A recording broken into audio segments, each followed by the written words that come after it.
فرمائیں، ہمیں مستفید فرمائیں۔ مجمع سے عرض ہے، گزارش ہے، یکسوئی سے طلب سے توجہ سے بات سنیں، کوئی نعرہ بازی کا ماحول نہ بنا۔ کسی قسم کا نعرہ کسی ساتھی کو ہم عرض کر رہے ہیں، گزارش کر رہے ہیں کہ اجازت نہیں ہے۔ یکسوئی سے بات سنی جائے، طلب و توجہ سے بات سنی جائے۔ آخر میں اگر کسی کو کوئی کویسچن کرنا ہو، وہ پرچی کی صورت میں انتہائی سلیقے سے ہمیں پہنچا دیں گے انشاءاللہ۔ مفتی صاحب کی اجازت سے اس کا جواب دے دیا جائے گا انشاءاللہ۔ الحمد لله نحمده ونصلي على رسوله الكريم أما بعد فأعوذ بالله من الشيطان الرجيم بسم الله الرحمن الرحيم وعباد الرحمن الذين يمشون على الأرض هونا وإذا خاطبهم الجاهلون قالوا سلاما والذين يبيتون لربهم سجدا وقياما۔ سوالات کے لیے اگر آپ ابھی سے پرچے لکھ کے جمع کرا دیں نا، کیونکہ ہمیں 2-3 تجربے ہوئے ہیں، اگر ہم نے اجازت دی ہے سوال کی تو اتنے لوگ کھڑے ہو جاتے ہیں کہ وہ ایک پتہ ہی نہیں چلتا کس کو جواب دینا ہے کس کو نہیں دینا۔ تو پرچے میں جمع کر لیتا ہوں، مستورات کوئی نہیں ہے۔ اچھا، پرچے یہ جمع کر رہے ہیں مولانا صاحب، کافی ماشاءاللہ۔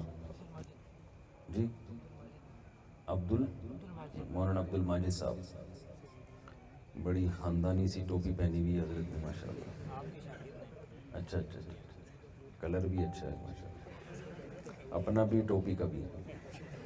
تو ان کے پاس پرچے جمع کرا دیں جو کوئی بات پوچھنی ہو۔ مختصر بات کروں گا میں، آپ کو سوالات کا موقع زیادہ دوں گا، کوشش ارادہ یہی ہے۔ قاری صاحب نے جو قرآن مجید کی آیتیں پڑھی ہیں تو میرا ارادہ ہو گیا تھا انہی آیتوں کا میں آج انشاءاللہ درس دیتا ہوں۔ بہت زبردست آیات ہیں۔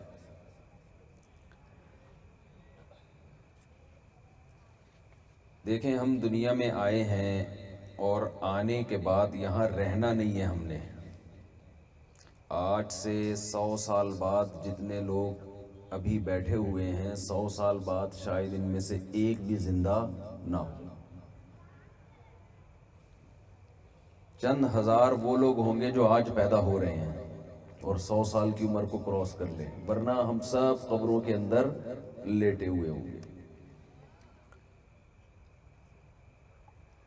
تو ایک لائف اسٹائل غیر مسلموں کا ہے جو آخرت پر یقین نہیں رکھتے۔ وہ یہ کہتے ہیں کہ مرنے کے بعد زندگی تمام، فنش، ختم، کوئی زندگی نہیں ہے۔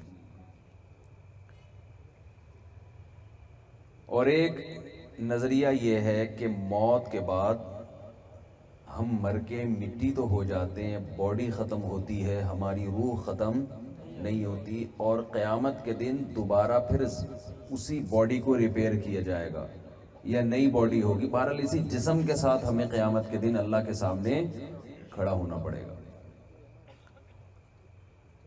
آج اسلام کو دنیا میں دیگر مذہبوں کی طرح ایک مذہب سمجھ لیا گیا ہے۔ بھائی ہندوازم بھی ہوتا ہے، سکھ بھی ہوتے ہیں، عیسائی بھی ہوتے ہیں، یہودی بھی ہوتے ہیں، تو چلو مسلمان بھی ہوتے ہیں۔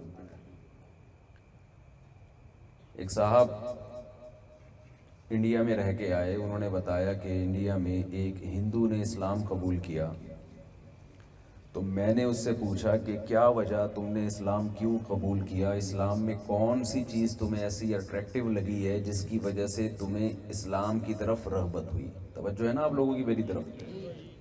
شادیوں پہ بات بھی ہوگی لیکن تھوڑا ٹھہرے، مجھے پتہ ہے کیوں توجہ ہے آپ کا۔ وہ آخر میں، شروع میں کر دی تو پھر آپ لوگ چلے جاؤ گے بیان چھوڑ کے۔ تو ہندو نے اسلام قبول کیا، اس سے پوچھا گیا بھائی وجہ کیا بنی؟ تو وجہ بتاتے ہیں نا لوگ۔ تو اس نے کہا کہ ہم نے یہ سوچا کہ ہمارے سینکڑوں بھگوان ہیں تو 2 اور ایڈ کر لو اس میں، اللہ اور رسول۔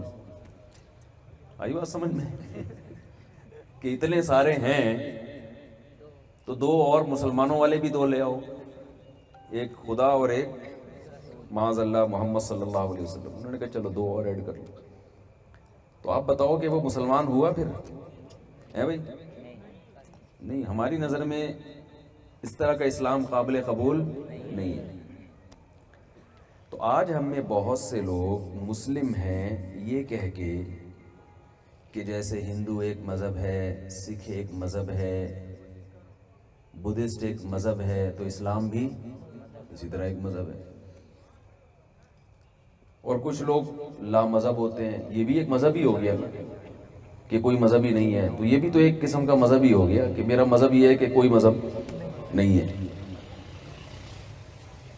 تو اسلام کو بہت ایک ہلکا لیتے ہیں، ایسا نہیں ہے.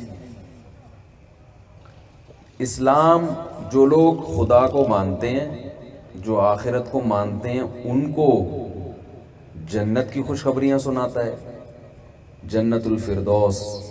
اور جو نہیں مانتے ان کو جہنم کی وعیدیں سناتا ہے کہ آگ میں جلنا پڑے گا.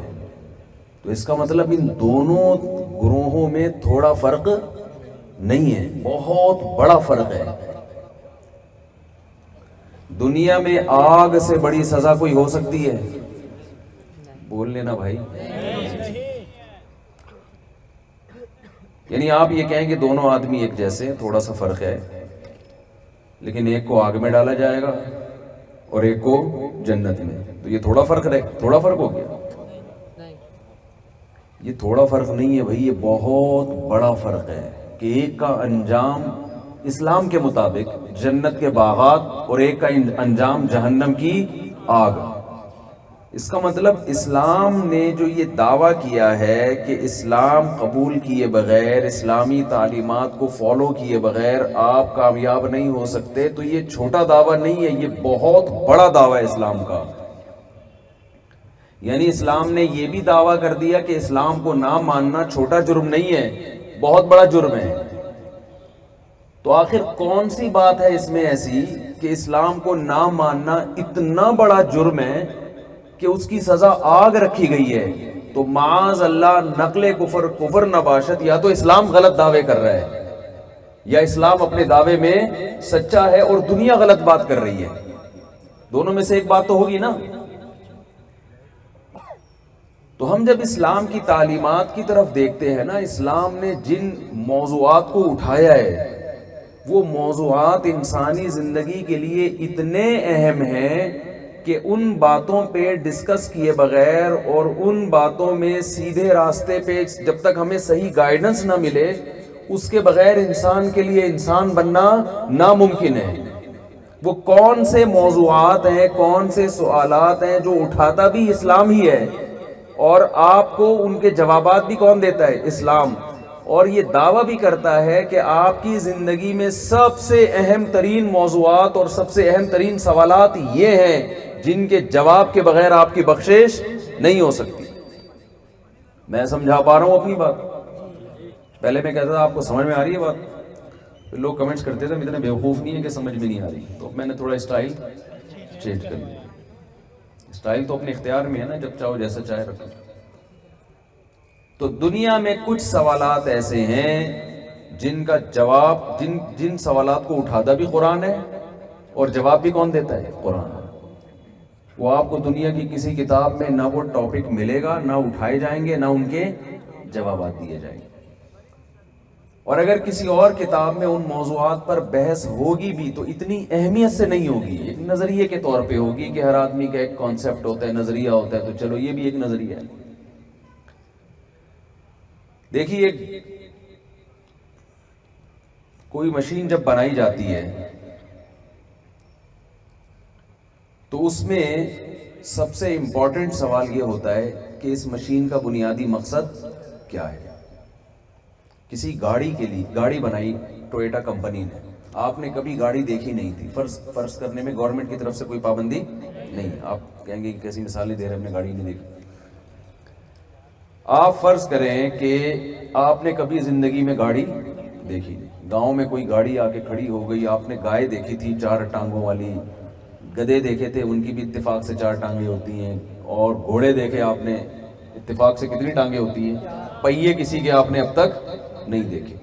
ایک گاڑی دیکھی 4 وہیل گاؤں میں آ کے کھڑی ہے، تو آپ کے لیے سب سے امپورٹنٹ سوال کیا ہوگا کہ اس کا مقصد کیا ہے؟ اس میں ہوا کیسے بھرتی ہے یہ زیادہ امپورٹنٹ ہے، یا یہ بنائی کیوں گئی یہ زیادہ امپورٹنٹ ہے؟ بولے نا بھائی یہ بنائی کیوں گئی ہے؟ اب آپ کیا کر رہے ہیں، اس گاڑی کے بارے میں معلومات حاصل کر رہے ہیں، یار یہ انجن آئل، اس میں آئل کون سا ڈلتا ہے، یہ ڈیزل سے چلتی ہے یا پیٹرول سے چلتی ہے یا گیس پہ چلتی ہے، بڑی نوازش آپ کی ہے بھائی، اس کی سروس کہاں سے ہوگی، ان تمام سوالات کے جواب میں آپ عمر کھپا دیتے ہیں، پوری زندگی آپ نے اس میں لگا دی، اس کی ٹیوننگ کیسے ہوتی ہے، اس کے ٹائر ملتے کہاں سے ہیں، ہوا کیسے بھرتی ہے، پنچر ہو جائے تو پنچر کیسے لگے گا، دروازہ کیسے کھلتا ہے، لاک کیسے ہوتا ہے، ایک ایک سوال کا آپ کے پاس جواب موجود ہے، مگر اب تک آپ کو یہ نہیں پتا کہ اس کو بنایا کیوں گیا ہے۔ تو بتاؤ آپ سے بڑا بے وقوف پھر دنیا میں کوئی ہوگا؟ آپ نے پوری زندگی کھپا دی اور آپ گاڑی کے بڑے ماہر بن گئے، اب آپ بتا رہے ہو اس میں پنچر ایسے لگتا ہے، اس کی سروس فلاں جگہ سے ہوگی، اس کی ٹیوننگ ایسے ہوتی ہے، آئل اس میں فلاں کمپنی کا ڈلتا ہے۔ وہ پوچھ رہا ہے یار آپ نے 20 سال لگا دیے اس مشین کو سمجھنے میں، آپ کو یہ پتا ہے اس مشین کا مقصد کیا ہے؟ آپ نے یہ نہیں مجھے پتا، یہ میں نہیں بتاؤں گا، یہ میں نہیں بتاؤں گا۔ تو بتاؤ آپ سے بڑا بے وقوف، معذرت سے کے ساتھ آپ ایسے ہیں نہیں اس لیے کہہ رہا ہوں میں، اگر ایسے ہوتے تو آپ سے بڑا بے وقوف دنیا میں کوئی ہوتا؟ کوئی بھی نہیں ہوتا۔ اب مجھے بات بتاؤ، گاڑی کے بارے میں جس کو آپ نے کبھی نہیں دیکھا، اس کے مقصد کو پہچاننا اگر آپ کو نہیں پتا اور آپ ساری زندگی اسی کے لوازمات میں لگے رہو تو آپ حماقت کا خطاب لے کے دنیا سے جاؤ گے۔ تو آپ کے لیے گاڑی زیادہ امپورٹنٹ ہے یا آپ کی اپنی شخصیت؟ بولو بھائی، ایک آدمی کو یہی نہیں پتا کہ مجھے کیوں بنایا گیا، یہی نہیں پتا کہ مجھے کیوں بنایا گیا۔ یعنی ہمارے لیے، انسان کے لیے سب سے زیادہ اہم ترین مشین دنیا میں خود اس کی باڈی ہوتی ہے نا، کیا خیال ہے بھائی؟ اس کو یہ پتا ہے کہ اس کی توند کیسے بھرے گی، یہ چلے گا کیسے، یہ دوڑے گا کیسے، یہ سوئمنگ کیسے کرے گا، یہ ہارس رائڈنگ کیسے کرے گا، یہ گنجا ہو جائے تو سر پہ بال کیسے اگیں گے اس کے، یہ بیمار ہو جائے تو ٹھیک کیسے ہوگا، بخار میں کیا کھانا ہے اس کو، کھانسی میں کیا کھانا ہے، دبلا ہے تو کون سی خوراکیں کھانی ہے، موٹا ہے تو باریک کیسے ہونا ہے اس نے، اور آگے 10 قسم کے جو مسائل ہیں، یہ روڈ پہ کیسے چلے گا، یہ زندگی گزارنے کے لیے گھر کون سا استعمال کرے گا، اور گھر کی ریپیرنگ کیسے ہوگی، گھر کا دروازہ کیسے لگے گا، لوٹا کہاں سے آئے گا واش روم کے لیے، یہی چیزیں ہوتی ہیں نا، سب مکسڈ زندگی چل رہی ہوتی ہے۔ پلنگ ٹوٹ گیا تو جڑے گا کہاں سے، اور گاڑی میں ہوا کیسے بھرے گی، ساری دنیا کی ہر قسم کی نالج اس کے پاس ہے، لیکن اس بیچارے کو یہ نہیں پتا کہ مجھے کیوں بنایا گیا۔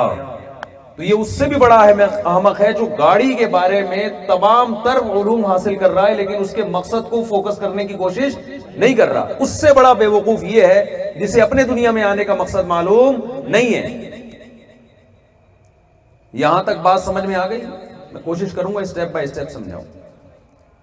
یہ تو ایک بات ہو گئی۔ دوسری بات یہ، آپ کہہ سکتے ہیں کہ گاڑی چونکہ میکینک نے بنائی ہے تو کچھ سوچ کے بنایا ہوگا کسی مقصد کے لیے، کیا خیال ہے بھائی؟ اور ہم بنائے نہیں گئے، بن گئے ہیں۔ جو بنی ہوئی چیز ہوتی ہے اس کا کوئی مقصد، بولنا پڑے گا آپ کو، جملہ کمپلیٹ کر دیا کریں۔ بنی ہوئی چیزوں کا مقصد نہیں ہوتا، بنائی گئی ہوئی چیزوں کا مقصد ہوتا ہے۔ جو کام آٹومیٹیکلی ہو جائے اس کی کوئی ریزن نہیں ہوتی، جو کیا جائے اس کی ریزن ہوتی۔ مثال دیتا ہوں، میں بیان کر رہا ہوں اور میرا ہاتھ یہاں گلاس پہ لگ گیا، بیان میں جوش میں آ کے بھڑنگ کر کے گلاس نیچے گرا اور 4 ٹکڑے ہو گئے اس کے۔ آپ مجھ سے پوچھ، یہ کام ہوا نا، گلاس کا ٹوٹنا ایک کام ہے، یعنی یہ کمپنی نے گلاس بنایا اور انہوں نے کہا کہ یہ گلاس شیشے کا گلاس ہے، اتنا مضبوط ہے کہ اگر آپ 20 منزلہ عمارت سے نیچے گرائیں تو 19 منزلہ تک گارنٹی ہے نہیں ٹوٹے گا۔ بھائی بس 19 منزلوں تک گارنٹی ہے نہیں ٹوٹے گا۔ ایسے بھی گلاس بن رہے ہیں پاکستان میں، 19 منزلوں تک صحیح سالم ہوگا۔ ہاتھ لگا، گلاس ٹوٹ گیا، ایک کام ہوا نا۔ آپ مجھ سے پوچھیں گے مفتی صاحب یہ گلاس آپ نے کیوں توڑا، وجہ بیان کریں، یہ کام ہوا ہے اس کی ریزن بیان کریں۔ میں کہوں گا بھائی ٹوٹا نہیں ہے، اتفاق سے ٹوٹ گیا، میرا ارادہ نہیں تھا، بیان میں جوش آیا اور ہاتھ یوں لگا اور خطیبوں سے ٹوٹتی ہیں بہت ساری چیزیں, خود ٹوٹ جاتے ہیں بعض دفعہ خطیب. آپ نے دیکھا ہوگا یوٹیوب پہ بعض خطیب اتنا ممبر پہ اچھلتے ہیں دھڑام سے, کرسیاں ٹوٹ جاتی ہیں, خود بھی ٹوٹ جاتے ہیں. تو گلاس اگر ٹوٹا ہے, توڑا نہیں گیا, تو یہ اس کی علامت ہے. پھر میرے ذمے یہ نہیں ہے کہ میں اس کی ریزن بیان کروں, لیکن اگر یہ گلاس اٹھا کے میں باقاعدہ توڑوں, پھر آپ مجھ سے پوچھیں گے نا مفتی صاحب کیوں توڑا, میں اگر جواب دوں ویسے ہی توڑ دیا میں نے, ویسے ہی, تو آپ کہیں گے ہم نے آپ کو بیان کے لیے بلایا تھا, گلاس توڑنے کے لیے نہیں بلایا تھا. انتظامیہ بھی مجھ سے پوچھے گی بیان کی پرمیشن لی تھی ہم نے, یونیورسٹی کے لڑکوں میں بیان ہوگا اور آپ گلاس توڑ رہے ہو, اس کی تو کوئی پرمیشن, آئندہ جب آپ آئیں تو ہم گلاس توڑنے کی الگ سے پرمیشن لیا کریں گے. تو اس سے پتہ چلتا ہے کہ جو کام کیا جاتا ہے نا, کرنے والے کے ذمے ہے کہ وہ یہ بتائے کہ میں نے کیوں کیا. اگر وہ یہ کہتا ہے کہ ویسے ہی کر دیا, تو یہ کرنے والے کے احمق اور بے وقوف ہونے کی علامت ہوتی ہے. دو باتیں سمجھ میں آ گئی. تیسری بات, جب کوئی کام آٹومیٹیکلی ہوتا ہے اس میں مینجمنٹ نہیں ہوتی, ٹوٹ پھوٹ ہوتی ہے. اور جب کوئی کام کیا جاتا ہے اس میں ایک مینجمنٹ ہوتی ہے.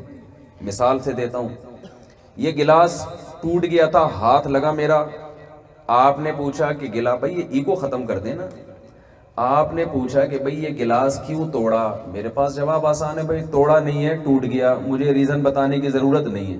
لیکن وہ گلاس جب ٹوٹ گیا تھا آپ نے دیکھا کہ جڑا ہوا رکھا ہے سمت بانڈ کے ذریعے, 4 ٹکڑے تھے آپس میں ترتیب سے جڑ گئے. آپ نے دیکھا بھائی مفتی صاحب کے علاوہ تو یہاں کوئی بیٹھا ہی نہیں تھا اس کو جوڑنے کے لیے. اب آپ نے پوچھا کہ مفتی صاحب یہ گلاس آپ نے کیوں جوڑا,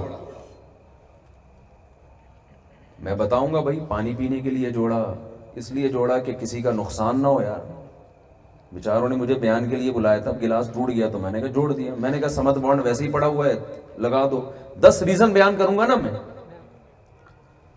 میں یہ نہیں کہہ سکتا ویسے ہی تھوڑی ہوتا کوئی کام.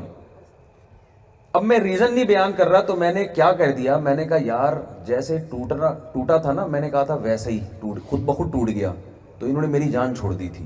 تو میرے پاس ریزن سے بتانے سے بچنے کا بہترین بہانہ ہے کہ میں کہہ دوں ویسے ہی جڑ گیا ہے, خود بخود جڑ گیا ہے. ٹوٹنے میں تو آپ مان لیں گے خود بخود ٹوٹ گیا ہے, جڑنے میں مان لو کہ خود بخود جڑا ہے. کیا ہو گیا بھائی, مان لو گے؟ اب میں کیونکہ سائنٹسٹ تھا, لمز یونیورسٹی کا بہت بڑا پروفیسر تھا, اور آپ سائنسدانوں سے بڑے متاثر تھے, میں نے اپنی ڈگریاں دکھائیں اور میں نے کہا میری یہ تھیوری ہے, ایک تھیوری میں مارکیٹ میں لے کر آیا ہوں کہ یہ گلاس خود جڑ سکتا ہے. کہ یار کیسے جڑ سکتا ہے, میں پھر بتا رہا ہوں, اربوں خربوں سال پہلے once upon a time ریت پڑی ہوئی تھی. وہ مجھے ایک لطیف, جب میں ایسے بیان کرتا ہوں نا, ڈارون اسی طرح کہتا ہے نا, ایک سیل وجود میں آیا, پھر خربوں, سائنسدانوں کے پاس سالوں کی کمی نہیں. آپ کہو یار 1 کروڑ سال میں بھی ایسا اتفاق نہیں ہو سکتا, چلو 20 کروڑ لگا لو, کوئی ماضی میں جھانک کے تھوڑی دیکھ رہا ہے. آپ کو یار 20 کروڑ میں بھی نہیں ہو سکتا, 1 ارب لگا لو بھائی. ہم بارگیننگ کر رہے ہوتے ہیں نا, 20 کی دے گا, چل 40 روپے لے لے, چل 80 روپے لے لے. تو یہاں تو پیسے لگ رہے ہوتے ہیں, ایک حد تک جاتے ہیں. سائنسدانوں کے لیے پیش گوئی کرنے میں گورنمنٹ کی طرف سے سالوں پہ کوئی پابندی نہیں ہے, کہہ رہے خرب سال لگا لو. میں نے کیا کیا, میں نے کہا بھائی یہ گلاس آٹومیٹیکلی جڑ سکتا ہے, کیونکہ جوڑنے والا نظر نہیں آ رہا اور میں نے جوڑا نہیں ہے, اب خود سے تو جڑ نہیں سکتا نا. تو میں نے کہا بھائی جڑ سکتا ہے. خربوں سالوں میں یہ ہوا کہ ریت پگھلی اور وہ شیشہ بنا, اور پھر یہ ہوا, پھر یہ ہوا, پھر ایک دھماکہ ہوا تھا, تو اتفاق سے ایک یوں کر ڈھڑام سے یہ آ کے جڑ گیا, باقی نہیں جڑے. آپ بولو گے مفتی صاحب آپ کو بیان کرنے کے لیے بلایا تھا, پھینکنے کے لیے, کیا خیال ہے؟ بیان کرنے کے لیے بلایا تھا, لمبی لمبی پھینکنے کے لیے نہیں بلایا تھا. میں کہتا ہوں ڈارون جو خدا کے وجود کا منکر ہے, اس نے اس سے بڑی بڑی پھینکی ہیں. میرا تو ایک گلاس جڑنا میں آپ مجھے کہہ رہے ہو کہ یار پھینک رہے ہو. ڈارون صرف ایک سائنٹسٹ تھا, اس سے بڑی پھینک کر گیا ہے, اور لوگ اس کی بات پر یقین کر رہے ہیں کہ خود بخود ایک گلاس کے 4 ٹکڑے خود بخود نہیں جڑ سکتے, پورا انسان ماں کے پیٹ میں ماں روٹی کھاتی ہے, اسی روٹی سے بچے کی آنکھ بن رہی ہے, ناک بن رہی ہے, دل, دماغ, جگر, گردے, پھیپھڑے, کلیجی, ناخن, ناک, پلکیں, آئی برو, ساری چیزیں بنتی ہیں ماں کے پیٹ میں. سارے ریپیئرنگ کا کام, ڈینٹنگ پینٹنگ کا کام ہو کے بچہ ادھر باہر آیا, باہر آتا ہی ماں کی چھاتیوں میں دودھ پیدا ہو گیا. جس روٹی سے پہلے آنکھیں بن رہی تھیں اس سے دودھ نہیں بن رہا تھا, دانت بن رہے تھے, ہونٹ بن رہے تھے, ساری چیزیں بنا کے ادھر بچہ آیا ہے, ادھر ماں کی چھاتیوں میں اسی روٹی سے اب دودھ پیدا ہونا شروع ہو گیا. اور ایسا دودھ, اور بچہ کچھ بھی سیکھ کے نہیں آتا. بالکل لا تعلمون شیئا اخرجکم من بطون امہاتکم لا تعلمون شیئا, کچھ نہیں پتا ہوتا, لیکن اسے یہ پتا ہوتا ہے کہ دودھ کہاں سے ملے گا اور کیسے میرے حلق میں اترے گا.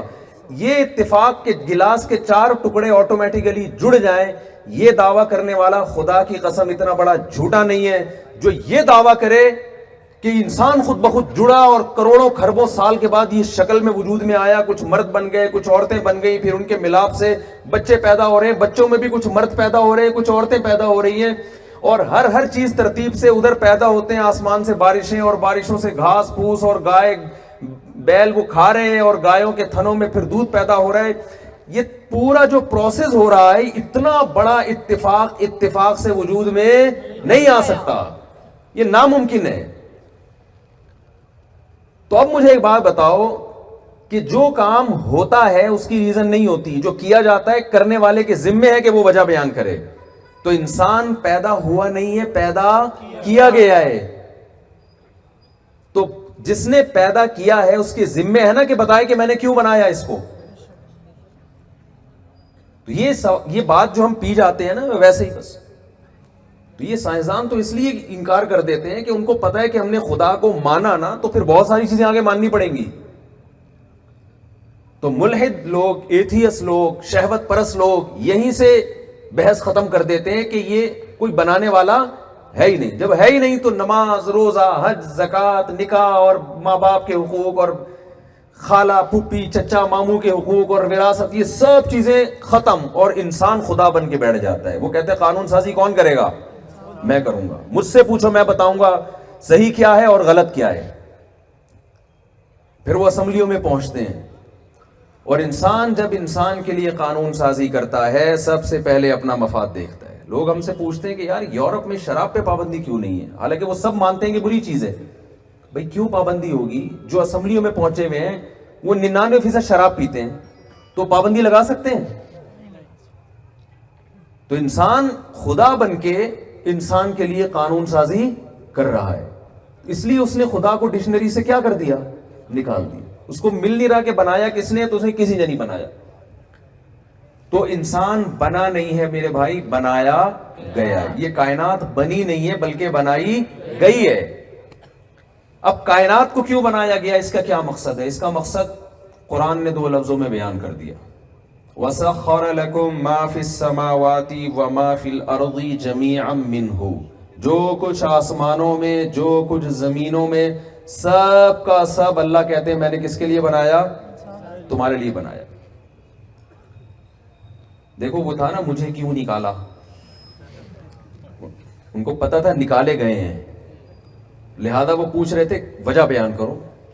اگر وہ خود نکلتے, کسی نے نکالا نہ ہوتا تو وجہ بیان کرنے کی ضرورت نہیں تھی. تو اس سے پتہ چلتا ہے کوئی کام ہوتا ہے تو کرنے والے کے ذمے ریزن بیان کرے. تو پوری کائنات کا مقصد اللہ نے 2 لفظوں میں بیان کر دیا. یہ کائنات کس کے لیے بنی ہے, میرے اور آپ کے لیے بنی ہے. سوال پیدا ہوتا ہے ہم کیوں بنے. تو انسان کے لیے سب سے امپورٹنٹ سوال کیا ہے میرے بھائی, مجھے کیوں بنایا گیا. غیر مسلم کے پاس اس سوال کا نہ صرف یہ کہ جواب نہیں ہے, بلکہ وہ اس سوال پہ ڈسکشن کی کوشش کرتا ہی نہیں ہے. وہ کہتا ہے یہ آپ دیکھیں ان کی جو ہماری یونیورسٹیوں کے سلیبس ہے وہ وہیں سے آ رہا ہے نا. فزکس کی کتابوں میں کبھی یہ ٹاپک ملے گا آپ کو, کیمسٹری کی کتابوں میں ہے بھائی, بایولوجی کی کتابوں میں, میتھ کی بکس میں یہ ٹاپک ہی نہیں ہے. اسلامیات کا بھی آج کل یہ ٹاپک ہی نہیں رہا. اسلامیات میں بھی آج کل وہ 2-4 دعائیں سکھا رہے ہیں, کھانے سے پہلے کی دعا, کھانے کے درمیان کی, کھانے کے آخر کی, پڑوسیوں کے حقوق, ابا اماں کے حقوق, جو کوئی بہت زیادہ ہماری اسلامیات بھی کوئی اتنی مزیدار نہیں ہے. تو انسان کے لیے سب سے اہم ترین سوال کیا ہے, مجھے کیوں بنایا گیا. اس سوال کو مذہب اٹھاتا ہے، اور جو اس سوال کا جواب نہ دے یا غلط جواب دے تو اللہ فرماتے ہیں قرآن کی نظر میں دنیا کا سب سے بڑا مجرم وہ ہے جو اپنے بنانے والے کو بھول جائے، اپنے پیدا کرنے والے سے غافل ہو جائے۔ اس کی میں ایک مثال سے بات سمجھاتا ہوں۔ دیکھیں، ایک آدمی اڑوس پڑوس میں سب اس سے خوش ہیں، محلے والے پڑوسی بڑی خدمت کرتا ہے، گھر میں بوڑھے باپ کو وہ نہیں پوچھتا، تو باپ کی نظر میں سب سے بڑا مجرم کون ہوگا؟ بیٹا ہوگا نا۔ وہ بیٹا جو اس کا خیال نہیں کر رہا، وہ بیٹا جو اس کا خیال کر رہا ہے باقیوں کا خیال نہیں کر رہا، باپ کی نظر میں وہ کم درجے کا مجرم ہوگا۔ تو اللہ کی نظر میں سب سے بڑا مجرم وہ ہے جس پر اللہ نے سب سے زیادہ احسان کیا اور وہ اپنے سب سے بڑے محسن کو بھول جائے۔ اسی لیے قرآن جو صفات بیان کرتا ہے اہل ایمان کی، نیک لوگوں کی، آخرت میں کامیاب لوگوں کی، وہ تمام صفات اللہ کی محبت کا مظہر ہوتی ہیں۔ وہ جب تک اللہ سے تعلق پیدا نہ ہو انسان کے اندر وہ صفات پیدا نہیں ہو سکتی۔ تو آپ جو علوم حاصل کر رہے ہیں نا یونیورسٹیوں میں بیٹھ کے، جو علم حاصل کر رہے ہیں، یہ مادی علم ہے، یہ بھی بہت ضروری ہے، اس کی اسلام نفی نہیں کرتا، لیکن یہ مادی علم اگر آپ کو اللہ سے غافل کر رہا ہے تو یہی علم آپ کے لیے جہنم کی آگ کا ذریعہ بنے گا۔ اسلام میں علم حاصل کرنے کی اہمیت ہے، چاہے وہ دین کا علم ہو یا دنیا کا علم، لیکن اس علم کی حیثیت کیا ہے وہ میں آپ کے سامنے یوسف علیہ السلام کے واقعے سے سمجھانے کی کوشش کرتا ہوں۔ یوسف علیہ السلام کو جب مصر کے بادشاہ نے بلایا اور جب حضرت یوسف علیہ السلام نے خواب کی صحیح تعبیر بتائی تو بادشاہ نے، آپ کو یوسف علیہ السلام کو اندازہ ہوا کہ بادشاہ جو ہے نا بھی بہت زیادہ خوش ہے اور مجھے کوئی عہدہ دینا چاہتا ہے۔ یوسف علیہ السلام یہ کہہ سکتے تھے کہ مجھے آپ مسجد بنا دیں، کیا خیال ہے؟ کہہ سکتے تھے نا، بادشاہ غیر مسلم بادشاہ تھا، آپ مجھے کیا بنا دیں؟ مسجد، میں پیغمبر ہوں اللہ کا، مسجد میں نمازیں ہوں گی، اللہ اللہ کریں گے، مجھے آپ مدرسہ بنا دیں، کہہ سکتے تھے نا۔ یوسف علیہ السلام نے فرمایا مجھے وزیر خزانہ بنا دیں۔ یہ مادی علم ہے نا، وزیر خزانے کا علم، اکنامکس کا علم، معیشت کا علم، یہ تو مادی علم ہے نا، یہ کوئی آسمانی علم تو نہیں ہے۔ لیکن یوسف علیہ السلام یہ پیشکش کر رہے ہیں مجھے کیا بنا دیں؟ وزیر خزانہ۔ کیوں؟ انی حفیظ علیم۔ وزیر خزانہ کے لیے دو صفات کا ہونا ضروری ہے جو کہ آج کل مارکیٹ میں شارٹ چل رہی ہے۔ ایک یہ کہ اس کو یہ علم بھی آتا ہو کہ خزانوں میں کتنا اسٹور کیا جاتا ہے، کتنا تقسیم کیا جاتا ہے، تاکہ قحط نہ پڑے ملک میں، اکانومی ملک کی مضبوط ہو۔ یہ تو بجٹ اسی پہ تو اناؤنس ہوتا ہے نا، تو یہ کوئی بھی ٹماٹر بیچنے والا تو نہیں کر سکتا نا، گورنمنٹ کو مشورہ دے سکتا ہے کہ آپ اتنا اسٹور کریں، اتنا امپورٹ ہو، اتنا ایکسپورٹ ہو، اتنا اسٹور ہو، یہ تین چیزوں کے گرد گھومتا ہے نا۔ اس کے لیے اکنامکس پڑھی جاتی ہے، بڑے بڑے ماہرین معیشت ہوتے ہیں، ہونے چاہیے، ہوتے ہیں کہ نہیں ہوتے تو اللہ ہی جانتا ہے، لیکن ہونے چاہیے۔ تو یوسف علیہ السلام نے فرمایا اللہ نے مجھے معیشت کا علم پہلے سے عطا فرمائے، معجزاتی طور پر۔ اللہ یوسف علیہ السلام کو اکنامکس کا ماہر بنایا اللہ رب العزت نے، تاکہ وہ مصر پہ حکومت کر سکے، وزیر خزانہ بن سکے۔ اور وزیر خزانہ کی دوسری بڑی صفت یہ ہوتی ہے کہ وہ خزانوں کا محافظ ہو، ایسا نہ ہو اس سے بچانے کے لیے 6 آدمی اس پہ بٹھانے پڑے۔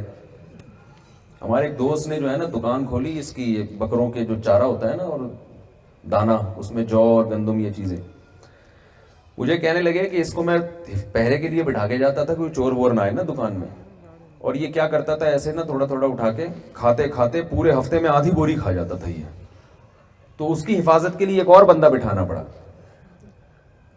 تو وزیر خزانہ میں کیا کوالٹی ہونی چاہیے کہ وہ خزانوں کا محافظ بھی ہو۔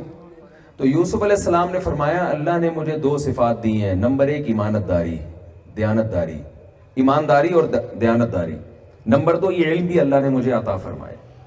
حضرت یوسف علیہ السلام جانتے تھے کہ میں مسجد بنا کے یا مدرسہ بنا کے انسانیت کی اور اللہ کے دین کی اتنی خدمت نہیں کر سکتا جتنی میں وزیر خزانہ بن کے کر سکتا ہوں، کیونکہ آپ کے علم میں یہ بات تھی کہ مصر میں قحط پڑنے والا ہے، مصر کے اثاثے ختم ہونے والے ہیں، تو موسٹ امپورٹنٹ پرسنالٹی جو مصر میں بننے والی ہے وہ وزیر خزانہ ہوگا، کہ یہ اس قحط کے دور میں کیسے ملک کو چلا کے دکھاتے ہیں۔ تو یوسف علیہ السلام نے اللہ سے عہدہ بھی مانگا اور بادشاہ سے اور غیر مسلم بادشاہ سے، امانت دار بھی اور دیانت دار بھی. تو یہ تینوں مادی چیزیں ہیں، لیکن اللہ اپنے پیغمبر کو دے رہا ہے، اور اس کے نتیجے میں یوسف علیہ السلام کچھ وقت کے بعد مصر کے بادشاہ بن گئے، اور بنی اسرائیل کی بہت بڑی تعداد مصر میں آباد ہوئی، اور آپ کی روحانی برکتیں صدیوں تک چلتی رہی ہیں مصر میں. اس سے ہمیں کیا سبق ملتا ہے کہ مسجد اور مدرسے کی اہمیت اپنی جگہ، اس کی خدا نخواستہ میں جو مدرسے سے فارغ ہوں، جو آپ کے سامنے بیٹھ کے بات کر رہا ہوں، موٹیویٹ کر رہا ہوں آپ کو، تو مسجد اور مدرسے کی اہمیت اپنی جگہ، لیکن اس کے ساتھ ساتھ اگر آپ نے کوئی انقلابی کام کرنا ہے، کوئی بڑا انقلاب لے کر آنا ہے انسانیت کی خدمت یا اللہ کی رضا کے لیے، تو آپ کو سائنس اور ٹیکنالوجی کے میدان میں آگے نہیں بلکہ بہت زیادہ آگے بڑھنا پڑے گا. اور جب آپ اس نیت سے آگے بڑھیں گے تو یہ مادہ پرستی نہیں کہلائے گی، بلکہ یہ کام پیغمبروں کی سنت کہلائے گی. میں سمجھا پا رہا ہوں اپنی بات کہ نہیں سمجھا پا رہا؟ تو آپ جن علوم سے وابستہ ہیں ان میں دو چیزیں آپ کو دیکھنی ہے. نمبر ایک، کیا یہ علم وہ علم ہے جس سے میں انسانیت کی خدمت بھی کر سکوں؟ آپ اگر فنکار بن رہے ہیں، اداکار بن رہے ہیں، اسلام اس کو اپریشیٹ، یہ کوئی خدمت نہیں ہے انسانیت کی. تو آپ نے ایسے شعبے کی سلیکشن کرنی ہے جس میں آپ کل انسانیت کی خدمت کر سکیں. دوسری بات، اس میں آپ نے اپنی نیت ٹھیک کرنی ہے، جیسے کہ یوسف علیہ السلام نے اپنی نیت، اور اس کے بدلے میں ان کو دنیا بھی ملی، وزارت ملی، ان کو عہدہ ملا، عزت ملی، دولت ملی. پورا خاندان انہیں شفٹ کر لیا مصر میں، گاؤں سے اٹھا کے پورا خاندان آپ کا کہاں آ گیا؟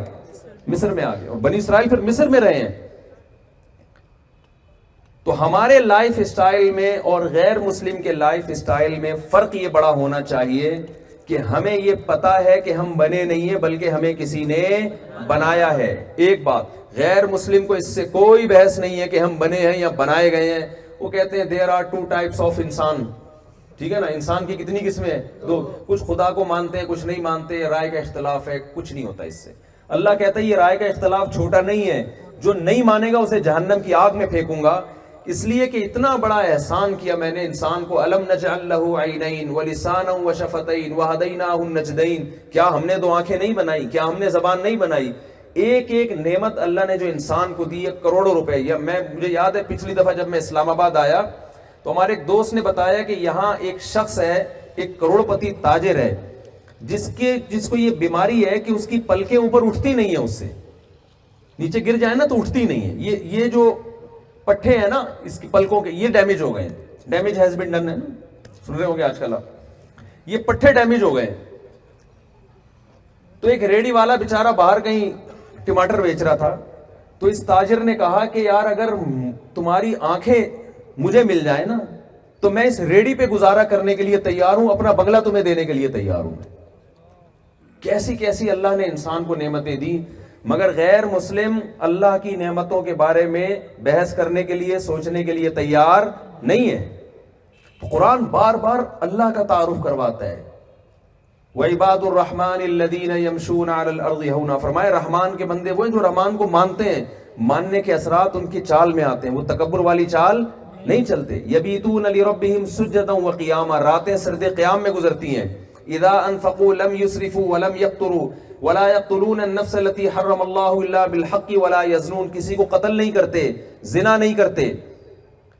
کتنی اللہ نے اہل ایمان کی صفات قرآن مجید میں بیان کی ہیں. یہ ان لوگوں کی صفات ہے کہ جو آخرت پر یقین رکھتے ہیں، جو اللہ کو مانتے ہیں، اور یہ مانتے ہیں کہ اللہ نے ہمیں کسی مقصد کے لیے پیدا کیا ہے، بے مقصد پیدا نہیں کیا. اور غیر مسلم کی لائف میں آپ کو یہ چیزیں نظر نہیں آئیں گی. تو ہماری یونیورسٹیوں میں جو نصاب پڑھایا جا رہا ہے، چونکہ آتا وہاں سے ہے سارا، اس کا نتیجہ یہ نکل رہا ہے کہ نالج کے ساتھ ساتھ کلچر اور نظریے بھی کہاں سے آ رہے ہیں؟ وہاں سے آ رہے ہیں. آپ نے نالج لینی ہے، آپ نے اس کلچر کو نہیں لینا ہے. میں بار بار اپنے بیانات میں ایک بات کہتا ہوں، دیکھو جس کے پاس جو چیز ہوتی ہے وہ لی جاتی ہے، جو نہیں ہوتی وہ نہیں لی جاتی. اس سے ہدایت اللہ نے پیغمبروں کو دی ہے، غیر مسلموں کو نہیں دی. ہدایت کا راستہ آپ کو نبی صلی اللہ علیہ وسلم سے لینا پڑے گا. آپ دوا انگریز سے لیں، آپ گاڑیاں جاپان سے خریدیں. ہدایت جاپان کے پاس تھوڑی ہے. اگر جاپانیوں کے پاس ہدایت ہوتی تو اپنے بوڑھے باپ کو اولڈ ہاؤس میں جمع کراتے. بولتے کیوں نہیں بھائی؟ وہ زنا کرتے, وہ گرل فرینڈ کے کلچر کو فروغ دیتے معاشرے میں. ان کے ہاں خودکشیوں کا ریشو اتنا زیادہ ہوتا. ہدایت اللہ نے کس کو دی ہے؟ پیغمبروں کو. آپ کے پاس جو چیز ہے آپ ان کو دو, ان کے پاس جو چیز ہے آپ ان سے لو. آپ کہہ رہے ہو کیونکہ ان کے پاس علم اچھا ہے تو آپ ساری چیزیں کہاں سے لینا شروع کر دیں؟ آپ ڈاکٹر کے پاس جا رہے ہو پنکھا ٹھیک کروانے کے لیے. ڈاکٹر کہہ رہے ہیں میرا پنکھے سے کیا تعلق بھائی؟ آپ کہو آپ نے میرا اس دن اتنا سخت بیمار پیشنٹ ٹھیک کر دیا, اس کے گردے ٹھیک کر دیے, تو پنکھا تو آسان ہے. کہے گا آسان ہے یا مشکل ہے, یہ میرا موضوع ہی نہیں ہے, میری فیلڈ ہی نہیں ہے. ہمارے ہاں یونیورسٹیوں میں ایک بہت بڑا المیہ یہ ہے کہ ہم غیر مسلموں سے نالج جب لے رہے ہیں تو اتنے متاثر ہو گئے ہیں کہ اب الحاد ہماری یونیورسٹیوں میں پھیل رہا ہے, مذہب سے نفرت ہماری میں جلدی سے بات کو سمجھ, میرا ارادہ 10 منٹ سے زیادہ لمبی بات نہیں کروں گا, وہ تھوڑی کھچ گئی بات, خلاصہ بھی بیان کرتے کرتے نا کھچ جاتا ہے, لمبا ہو جاتا ہے. تو 2 چیزوں کا اہتمام کریں. نمبر 1, اسلام سے اپنے رشتے کو مضبوط کریں. سمجھ رہے ہیں کہ نہیں سمجھ رہے؟ غیر مسلم سے بالکل متاثر ہونے کی, کہتے ہیں نا, میں ایک دفعہ دور حدیث کا سبق تھا, لیٹ آیا تھوڑا سا, تو ہمارے استاذ نے مجھے کہا اب آپ کو آنے کی چنداں ضرورت نہیں ہے. وہ لفظ مجھے ایسا یاد ہو گیا, کہتے ہیں نا چنداں ضرورت نہیں ہے, تو وہ لفظ مجھے ایسا یاد ہو گیا, وہ کھڑا ہی رہا پھر سبق میں نا. تو آپ کو ان غیر مسلموں سے متاثر ہونے کی چنداں ضرورت نہیں, بالکل بھی ضرورت نہیں. وہ ایک کسی نے کتاب لکھی تھی 7 کامیاب آدمی کی پتہ نہیں نشانیاں, اور مجھے اس کا پھر مصنف کا نام ہی یاد نہیں. جب بیان میں بیٹھتا ہوں تو سوچتا ہوں نام یاد کر کے آؤں گا. ہیں کارنیگی, ڈیل کارنیگی, انجینئر صاحب بتا رہے ہیں, ڈیل کارنیگی. آج کل جب سے میں جہلم سے فتح کر کے آیا ہوں نا, انجینئر ایک ساتھ میں گھوم رہا ہے, ایک نے انجینئر صاحب کے ساتھ گھوم رہا ہوں میں, دوسرے انجینئر ہمارے پاس بھی ہیں, اور یہ عالم بھی ہے ماشاءاللہ. ہمارے شاگرد نے جامعہ میں پراپر علم حاصل کیا, تو ہم باقی انجینئروں سے بھی کہتے ہیں اگر علم حاصل کرنا ہے تو پراپر علم حاصل کرو بھائی, پھر اللہ آپ کو نوازے گا انشاءاللہ. ورنہ یہ علم آپ کے لیے ایک فتنہ بن جائے گا. ہر چیز اس کے اہل سے حاصل کی جاتی ہے نا. آپ میڈیکل کالج میں پڑھے بغیر آپ ڈاکٹر بننا چاہ رہے ہو کسی پنساری کے پاس بیٹھ کے یا کتابیں پڑھ کے, تو بن جاؤ گے. پراپر طریقے سے علم حاصل ہوتا ہے. ہر چیز کے حدیث میں آتا ہے کہ تم یہ دیکھو کہ علم کس سے حاصل کر رہے ہو, تو یعنی یہ بھی دیکھنا ہے کہ حاصل کس سے کیا جا رہا ہے. تو اگر خود سے ہی سب چیزیں حاصل ہو جاتی ہیں تو حدیث میں یہ تھوڑی ہوتا کہ یہ دیکھو کس سے حاصل کر رہے ہو. تو خیر کیا بات کر رہا تھا میں, جلدی سے بات کو سمیٹوں. ہاں یار اس کا دوبارہ نام بتاؤ, چیک کر لیں, کسی اور کو نہ مار دیں ہم. اس نے کامیاب لوگوں کی علامتیں بیان کی اور خودکشی کر کے مرا ہے. وہ خود ناکام ہو گیا. خود کیا ہو گیا؟ تو بھائی اسلام کے علاوہ کسی کے پاس کامیابی کا راستہ نہیں ہے ہی نہیں ہے. سب خالی خولی کے دعوے ہیں. جب آپ کو یہ احساس ہونا کہ مر کے مٹی ہو کے میں نے ختم ہو جانا ہے, جو مرضی کرو یار. پھر تو قانون کی گرفت سے بچتے ہوئے جو مرضی کر لے آدمی. موٹیویشن ملتی نہیں ہے, چھپ کے تو انسان نیکی کر نہیں سکتا الا ماشاءاللہ چند لوگوں کے سوا. تو آپ کو اسلام آپ کی دنیا بھی بنائے گا اور آپ کی آخرت بھی بنائے گا. تو بات کو میں سمیٹتا ہوں, بس میرا ارادہ نہیں تھا لمبے بیان کا, اتنا بھی ہو گیا. ایک کام کر لیں. نمبر 1, آپ نے اسلام سے اپنا رشتہ مضبوط کرنا ہے. اس پہ آپ کو احساس کمتری کا شکار نہیں ہونا ہے. ہمارے پاس بہت خاندانی چیز ہے بھائی, مذہب ہے ہمارے پاس. اور آپ کو عجیب بات بتاؤں, ہماری یونیورسٹیوں میں غیر گورے نہیں آتے. دیکھا ہے کبھی آپ نے؟ کبھی امریکہ سے ہوا چائنا میں ہوتا ہے نا, چائنا سے کو چنگ پونگ آئے ہوئے آپ کے یہاں علم حاصل کرنے کے لیے. چنگ پونگ والا چٹکلا سنا دوں, تھوڑے فریش ہو جائیں گے. وہ ایک آدمی کسی چائنیز سے ملنے کے لیے گیا, اپنے چائنیز دوست سے, تو دیکھا کہ آکسیجن لگی ہوئی اور پائپ نیچے سے گزر رہا ہے, آکسیجن کا پائپ. تو یہ قریب گیا, جیسے ہی قریب گیا وہ چائنیز جو ہے نا زور کرتے مر گیا. وہ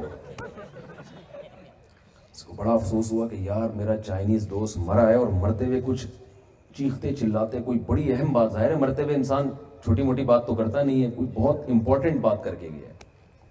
تو اس نے وہ الفاظ رٹا لگا لیا کہ یار یہ نا میں اس کا ترجمہ کرواؤں گا چائنا میں جا کے, میرے دوست نے مرتے ہوئے مجھے کیا کہا ہے. چائنا چلا گیا, وہ رٹا لگا کے الفاظ یاد کیے, جا کے پوچھا بھائی اس نے چین پاں چاں چین چوپوں کہا ہے، اس کا کیا مطلب ہے؟ اس نے کہا اس کا مطلب ہے الو کے پٹھے آکسیجن کے پائپ سے پاؤں ہٹا. اس کا مطلب ہے الو کے پٹھے آکسیجن کے پائپ سے. تو آپ نے کبھی دیکھا جیپنیز آپ کی یونیورسٹی میں آئے ہوئے علم حاصل کرنے کے لیے، پڑھنے کے لیے؟ کبھی دیکھا آپ نے؟ نہیں. وہ کہتے ہیں یار ہم کیوں آئے، تم آؤ نا ہمارے پاس. یہ لیکن دینی مدرسوں میں آپ کو جیپنیز نظر آئیں گے، چائنیز نظر آئیں گے، لندن کے لوگ، فرانس کے لوگ. ہمارے جامعۃ الرشید میں جنرل مشرف کے دور میں پابندی لگ گئی تھی غیر ملکیوں کے لیے، فرانسیسی بھی آتے تھے ایڈمیشن کے لیے، چائنا سے بھی آئیں گے. کیا مطلب بھائی؟ ان کو یہ احساس ہے کہ کچھ چیزیں ایسی ہیں جو ان کے پاس ہیں جو ہماری مارکیٹوں میں شارٹ ہیں. یہ وہ سمجھ رہا ہے. آپ بنوریا چلے جاؤ، بنوریا بہت سارے غیر مسلم ملیں گے آپ، سوری یعنی غیر مسلم کنٹریز سے آئے ہوئے لوگ ملیں گے آپ کو، دوسرے ملکوں کے لوگ. تو یہ تبلیغی جماعت میں آپ دیکھ لو رائے گڑھ میں کہاں کہاں سے لوگ آتے ہیں، مذہبی اجتماعات میں کہاں کہاں سے لوگ آتے ہیں. اس کا مطلب بھائی ایک چیز ایسی ہے جو ہمارے پاس ہے، ان کی مارکیٹوں میں وہ چیزیں شارٹ ہیں، اور وہ آ رہے ہیں آپ سے لینے کے لیے، اور آپ کی مارکیٹوں میں ہے اور آپ کو اس کی قدر نہیں ہے. کلچر آپ کے پاس ہے، خاندانی نظام آپ کے پاس ہے، مذہب آپ کے پاس ہے، عبادت کا نظام آپ کے پاس ہے، ان کے پاس تو ہے ہی نہیں. آپ کو پتا ہے کہ ہمیں کیوں پیدا کیا گیا. آپ کسی انگریز کو بٹھا کے پوچھو تجھے کیوں بنایا گیا ہے، نہیں پتا مجھے کیوں بنایا ہے. آپ بتا سکتے ہو، دلائل سے قائل کر سکتے ہو اس کو. 2 اور 2 4 کی طرح قرآن نے یہ موضوع واضح کیا کہ ہمیں کیوں بنایا گیا. قرآن کہہ رہا ہے ہم خلقوا من غیر شیء ہم الخالقون، خود سے بنے ہو، تم نے خود بنایا ہے. ظاہر ہے یہ نہ خود سے بن سکتے ہیں نہ ہم نے خود بنایا، کوئی تیسری طاقت ہے جس نے ہمیں بنایا. اب سوال پیدا ہوتا ہے وہ کون ہے. بعض ملحد ایسے ہیں جو کہتے ہیں کہ خدا نے بنایا ہے لیکن یہ مسلمانوں والا اللہ نہیں ہے، کوئی ہے طاقت جس نے بنایا، مگر اس کی کیا دلیل ہے کہ یہ مسلمانوں والا اللہ ہے جو کہتا ہے حج کرو، نماز پڑھو اور یہ کرو اور وہ کرو. وہ کہتے ہیں بھائی لیکن یہ کیا دلیل ہے. اس کا جواب بھی قرآن نے بہت آسان دیا ہے. دیکھو کسی ایسے کو مانا جاتا ہے، خدا کو مانے. اللہ تو اپنا تعارف آدم علیہ السلام کے زمانے سے کراتا آ رہا ہے. موسیٰ علیہ السلام کو اس نے کلیم اللہ بنایا، یہودی اس بات کو مانتے ہیں. عیسیٰ علیہ السلام کو روح اللہ بنایا. آج عیسائیت دنیا میں سب سے بڑا مذہب ہے، وہ اس بات کو کہتے ہیں کہ عیسیٰ علیہ السلام کے ذریعے اللہ نے تعارف کروایا اپنا. مسلمان ہیں وہ کہتے ہیں اللہ نے اپنا انٹروڈکشن کروایا. وہ اللہ بتاتا ہے کہ میں آسمان و زمین، قرآن کے ذریعے بتایا نا، پیغمبروں کو بھیج کے بتایا. وہ اللہ بول رہا ہے پیغمبروں کے ذریعے اپنا پیغام دنیا تک پہنچا رہا ہے. تو ایک خدا تو وہ ہے جو اپنا پیغام دنیا تک پہنچا رہا ہے ہزاروں پیغمبروں کے ذریعے آسمان سے کتابیں نازل کر کے، وہ تو اللہ ہی ہے.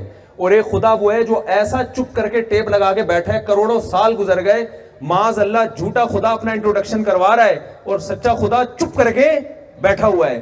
تو ہم کسی گونگے بہرے اندھے کاڑے خدا کو مانیں یا اس خدا کو مانیں جو موسیٰ کو بھیج کے کلیم اللہ بناتا ہے، اور جس نے قوم عاد اور قوم ثمود کی تباہی کی واقعات سنائے، جس نے قوم لوط کی تباہی کے واقعات سنائے، ان کی نشانات کو بھی باقی چھوڑ دیا اس نے، جس نے فرعون کو دریا میں غرق کیا اور اس کی لاش کو آج تک محفوظ رکھا ہوا ہے، جو اپنا اللہ لا الہ الا هو الحی القیوم پوری آیت الکرسی میں اپنا تعارف کرواتا ہے. وہ اپنی عبادت کا طریقہ بتاتا ہے کہ فجر میں اتنی رکعتیں پڑھنی ہے، نماز کا ٹائم یہ ہے، ظہر میں ایسے، عصر میں ایسے، مغرب میں ایسے، عشاء میں ایسے. یوصیکم اللہ فی اولادکم، مر گئے تو تمہاری بیٹے کو اتنا حصہ، تمہاری بیٹی کو اتنا حصہ، بیوی کا اتنا حصہ. بیوی مر گئی خدا نخواستہ، بیوی مر گئی تو شوہر کا اتنا حصہ اور اس کی اولاد کا اتنا حصہ، اور اس کے یہ حقوق، پڑوسیوں کے یہ حقوق، ابا کے یہ حقوق، اماں کے یہ حقوق، حج کا یہ طریقہ، رمضان کا یہ طریقہ، روزہ ٹوٹتا کیسے، جو ایک ایک چیز میں ہمیں گائیڈ کر رہا ہے. وہ سمجھ میں آتا ہے کہ خدا ہو، اور آپ جس خدا کی بات، وہ مسلمانوں کے اللہ کے علاوہ کوئی اور ہے نہیں. اس کے علاوہ جتنے خدا ہے وہ نہ بتا رہے ہیں، نہ بول رہے ہیں، نہ گائیڈ کر رہے ہیں. اور جو ان کی مذہبی کتابیں اٹھا کے دیکھو تو گائیڈنس ایسی ہے کہ انسان کہتے ہیں اس سے اچھی گائیڈنس تو میں کر سکتا ہوں. تو ایک ایک چیز اسلام نے اتنی کلیئر کی ہے، اس کے بعد ہمیں کسی اور طرف جانے کی ضرورت نہیں ہے. تو پہلی بات آپ نے اپنا نظریہ کیا کرنا ہے بھائی، اسلام پہ مضبوطی دکھانی ہے، اس میں احساس کمتری کا شکار نہیں ہونا. دوسرا کام، بس یہ آخری بات بیان کر کے میں اپنی بات ختم کر رہا ہوں. دیکھو نظریاتی طور پہ خدا پہ ایمان لے آنا یہ کافی نہیں ہے. یہ تو بیٹھے بیٹھے آپ کے ہاں جی میں مانتا ہوں خدا پہ، بڑی بات ہے، یہ بھی مان گئے آپ. لیکن اللہ یہ چاہتا ہے کہ میرے صرف وجود کو تسلیم نہ کیا جائے بلکہ مجھ سے محبت بھی کی جائے. اس کی میں ایک مثال دیتا ہوں. آپ کی بیوی نہ آپ کو روٹی پکا کے دیتی ہے، نہ چائے بنا کے دیتی ہے، اماں کے گھر بیٹھی رہتی ہے، آپ ہر وقت جو ہے نا تپے رہتے ہو اس سے. یار شادی کر کے پھنس گیا، کسی کام کی نہیں ہے. ایک دن بیگم تیش میں آتی ہے، کہتی ہے میں آج آپ پر ایک بہت بڑا احسان کرنے والی ہوں. آپ بڑے خوش ہو گئے، بھائی دوسری شادی کی شاید اجازت دے دیں. وہ احسان اس نے یہ کیا، اس نے کہا کہ میں یہ مانتی ہوں کہ آپ میرے شوہر ہو. کیا خیال ہے؟ میں یہ مانتی ہوں کہ آپ میرے، اس کے لیے آپ کو نادرا کا سرٹیفکیٹ دکھانے کی ضرورت نہیں. آپ کہو گے بھائی مان لیا تو نے، ٹھیک ہے، کچھ حرکتیں بھی تو ایسی کرنا جس سے پتا چلے کہ میں کیا ہوں، تیرا میاں ہوں. جس کام کا تجھے کہتا ہوں انکار کر دیتی ہے. تو دیکھیں ہم صرف جیسے میاں بیوی میں غیرت ہوگی تو وہ چاہیں گے ہم ایک دوسرے سے محبت کریں. محبت چاہتی ہے نا. باپ، جو اولاد باپ کو باپ کہتی ہے، تو باپ آپ کو اپنی اولاد جب مانے گا جب آپ اس باپ سے محبت بھی کریں گے. ماں یہ چاہتی ہے کہ میرے بچے مجھ سے محبت کریں. دوست یہ چاہتے ہیں کہ میرے دوست مجھ سے محبت کریں. یہ محبت ایک ایسی چیز ہے جس کی انسان کی نظر میں سب سے زیادہ ویلیو ہے، سب سے زیادہ ویلیو ہے. کسٹمر سے بھی آپ کا تعلق ہوتا ہے، محبت نہیں ہوتی. پڑوسیوں سے بھی آپ کا تعلق ہوتا ہے، بسا اوقات محبت نہیں ہوتی. تعلق ہونا کمال نہیں ہے، کمال کیا ہے؟ محبت ہونا.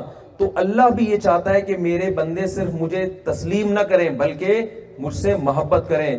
تو محبت ایک ایسی چیز ہے کہ اگر یہ آپ میں نہیں ہے تو پیدا بھی کی جا سکتی ہے. سمجھ میں آ رہی ہے بات کہ نہیں آ رہی؟ آپ کہہ سکتے ہیں یار ہمیں تو اللہ سے محبت ہونی چاہیے مگر نہیں ہے، تو کیا کریں؟ تو اللہ نے اس کے لیے سب سے اہم چیز جو بتائی ہے نا وہ نماز ہے. توحید کے بعد اسلام کا سب سے بڑا حکم کیا ہے؟ نماز. صحابہ کے دور میں جو منافق ہوتے تھے نا، پکے منافق، وہ بھی نمازوں میں حاضری دیتے تھے لازمی. کیوں؟ ان کو پتا تھا کہ اگر ہم نماز میں نہیں آئے تو ہمیں کافر ہی سمجھا جائے گا. کیونکہ اس دور میں یہ ممکن نہیں تھا کہ کوئی اسلام قبول کرے اور مسجد میں نماز کے لیے نہ آئے. تو میں اتنی دور سفر کر کے آیا ہوں. اگر اتنا ہم سب مل جل کے عزم کر لیں اس سفر کا، مسلمان تو آپ پہلے سے ہیں الحمدللہ، تبھی تو آئے نا، اللہ کو تو مانتے ہیں. وہ تو میں نے اس لیے پوری تمہید بیان کر دی تاکہ کوئی آپ کے ایمان پہ ڈاکہ نہ ڈالے. کیونکہ کراچی میں تو، لاہور میں یہ بہت ہو رہا ہے، یونیورسٹیوں میں ایتھیزم اور اسلام کے خلاف ماحول بہت بنایا جا رہا ہے. یہاں کا مجھے نہیں پتا اسلام آباد کی کیا رپورٹ ہے. تو یہ تو میں نے اس لیے کہ آپ ماشاءاللہ پہلے سے مسلم ہیں اور کیا ہو جائیں، پکے ہو جائیں، کوئی آپ کے ایمان پہ ڈاکہ نہ ڈال سکے. تو پریکٹیکلی مسلمان بننے کے لیے سب سے پہلا کام آپ کو کیا کرنا پڑے گا؟ نماز. تو کیا خیال ہے بھائی، عزم کر لیں کہ آئندہ زندگی میں کچھ بھی ہو جائے کسی قیمت پہ نماز قضا نہیں ہونے دیں. اور اس کے لیے دیکھیں، جب جس چیز کو کسی کی عادت نہیں ہوتی نا، عادت ڈالنے کے لیے کچھ اپنے آپ کو سزا دینی پڑتی ہے. اکثر لوگ کہتے ہیں نا ہم سے بد نظری نہیں چھوٹتی، لڑکیوں کو جھانکتے تاکتے رہتے ہیں، بس عادت پڑ گئی ہے. بعض لوگوں کو ہو جاتی ہے عادت، وہ بڑھاپے میں بھی نہیں چھوٹ رہی ہوتی. پھر وہ ہمارے ایک استاذ واقعہ بیان کرتے تھے، ایک بوڑھے آدمی کا، بوڑھے قابل احترام ہے ہمارے معاشرے میں، اللہ کا شکر ہے خیر غالب ہے. لیکن بعض ہوتے ہیں جو جوانی میں بہت ٹھرکی ہوتے ہیں تو وہ بڑھاپے میں بھی ویسے ہی رہتے ہیں. تو وہ بڑے اپنے محلے کے بوڑھے کا قصہ سناتے تھے نا، وہ جہاں سے کوئی خاتون گلی سے داخل ہوئی تو وہاں تک یعنی پورا جو ہے نا پہنچا کے آتا تھا گلی کے کنارے. تو یہ خطرہ ہوتا ہے اگر جوانی میں یہ توبہ نہ کی جائے. تو جن کو عادت پڑ جائے نا، علماء کیا کہتے ہیں، بھائی جب بد نظری ہو کچھ پیسے صدقہ کر دو، یعنی قیمت رکھ دو. ایک دفعہ دیکھنے کے 100 روپے، 500 روپے، جس کو جتنی اللہ نے عادت یعنی جتنا پیسہ دیا ہے اس کا فائدہ کیا ہوگا، آہستہ آہستہ یہ گناہ کم ہوگا. ہمارے ایک دوست کو سگریٹ کی عادت تھی، انہوں نے کیا کیا، کینیڈا میں ہوتے ہیں بلکہ کینیڈا میں 10,000 روپے نکالنا کوئی اتنا مشکل کام نہیں ہوتا. تو انہوں نے کہا کہ میں آئندہ منت نہ مانے، بس ویسے ہی نیت کی. انہوں نے کہا کہ میں جب سگریٹ پیوں گا میں انشاءاللہ 10,000 روپے صدقہ کروں گا. تو ایسے ہی کرتے تھے. اس کا فائدہ کیا ہوا، اتنا زیادہ جرمانہ بھی نہ رکھ لیں کہ وہ آدمی کہ یار اتنا ہی نیک ہوتا تو سگریٹ نہ چھوڑ دوں میں 1 لاکھ روپے صدقہ کروں گا. تو اتنا زیادہ بھی سزا نہ ہو کہ وہ برداشت کرنا مشکل ہو جائے, اور اتنی ہلکی بھی نہ ہو کہ آدمی سارا دن میں ایڈوانس میں گلک میں پیسے ڈال کے بولے اب پیتے رہو سارا دن, اتنی بھی نہ ہو. وہ ہر آدمی کی حالت مختلف ہوتی ہے. تو وہ کہتے ہیں میں نے 10,000 روپے رکھے ہیں, اس کا نتیجہ یہ نکلا کہ میں اگر دن میں 20 دفعہ سگریٹ پیتا تھا تو 10 دفعہ پہ آ گیا ہوں میں, پھر 10 دفعہ کے بعد آہستہ آہستہ 5 دفعہ پہ آ گیا, پھر کہتے ہیں اب ہفتے میں 1 آدھ دفعہ ہی ہے. لیکن جب بالکل کم ہو جائے گی تو پھر وہ جرمانہ انہوں نے بڑھا دیا, اب عادت پڑ گئی نا. تو یہ بہت بہترین نسخہ ہے. آپ اپنے آپ کو نماز کا عادی بنانے کے لیے, عادت ڈالنے کے لیے اپنے اوپر جرمانہ رکھیں. حضرت حکیم اختر صاحب رحمہ اللہ بہت بڑے بزرگ تھے, وہ فرمایا کرتے تھے جس دن فجر نکل جائے اس دن کا ناشتہ گول, ناشتہ نہیں کرو. بلکہ وہ تو فرماتے تھے غیرت آنی چاہیے جس خدا نے, دیکھو غیر مسلم تو خدا ہے ہی نہیں نا اس کی ڈکشنری میں, ہم تو مانتے ہیں, تو جو مانتے ہیں تو صحیح طرح سے مانیں نا. اللہ نے 5 نمازوں کو فرض کیا ہے, اور نبی صلی اللہ علیہ وسلم کی صحیح حدیث سے پتہ چلتا ہے کہ اسلام میں توحید کے بعد نماز سے بڑا کوئی حکم نہیں ہے. اس پہ مضبوطی سے قائم رہنا ہے. کوشش کریں گے کہ نہیں کریں گے؟ اللہ تعالیٰ مجھے بھی اس پر عمل کرنے کی توفیق عطا فرمائے, اور آپ حضرات کو بھی. اب سوالات کی جو پرچیاں آ چکی ہیں, مزید کوئی کھڑے نہ ہو. شادیوں کی بات رہ گئی, چلے وہ میں بھی کرتا ہوں. آج ایک آدمی کا فون آیا کہ میں نے دوسری شادی کی. ابھی میں آ رہا تھا نا گاڑی میں, تو ابھی کی بات ہے, 2 گھنٹے پہلے کی بات ہے. یہ حضرات میں بیٹھے ہوئے سن رہے تھے, بلکہ 1 گھنٹہ بھی نہیں ہوا ہوگا فون کو. مجھے کہنے لگے میں نے دوسری شادی کی ہے اور میرا سسرال بہت تنگ کر رہا ہے, مجھے بہت ٹینشن میں ہوں, کیا کروں میں نے کہا شہد کے چھتے میں منہ دے کے شہد پی رہے ہو اور بول رہے ہو کہ مکھیاں کاٹ رہی ہیں. میں نے جب دوسری کی نا, یہ واقعہ میں بیان شاید نیٹ پہ اپلوڈ بھی ہوا وہ, میں نے جب دوسری کی تو بہت زیادہ میرے پر سسرال کا دباؤ تھا. تو میں ایک بڑے عالم کے پاس گیا بہت ٹینشن میں. میں نے کہا میں بہت برے طریقے سے پھنس گیا ہوں, میرے سسرال تو چھوڑ نہیں رہا مجھے, میں کیا کروں. انہوں نے کہا کیا کیا؟ میں نے کہا دوسری شادی کی ہے. تو انہوں نے کہا ہم بے وقوف ہیں کیا؟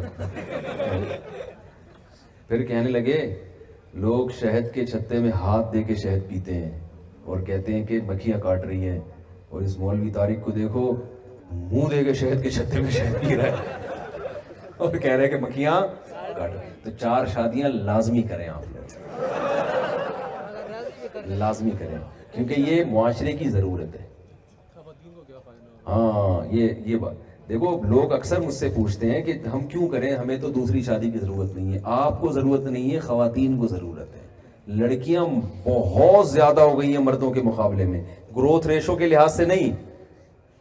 جو نکاح کے قابل مرد ہیں نا وہ مارکیٹ میں بہت تھوڑے سے رہ گئے ہیں, سمجھ رہے ہو مارکیٹ سے کیا چل رہے ہیں.